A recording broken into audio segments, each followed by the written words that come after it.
tabisan dili takus, ginatugyan tanan namon sa imo Dios, agud sa bugay mo mangintakus.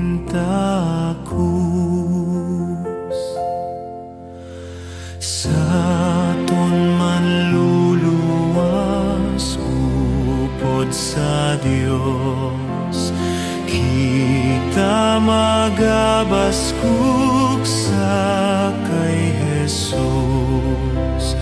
Lipayang nasuban nga nagkalahulog, magpangabudlay man sa pagdaog.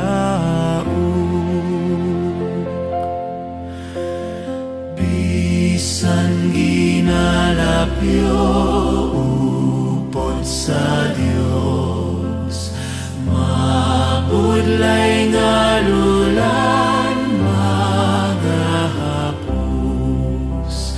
Ang kalipay naton sa iyang bugay, nga nagabulig man sa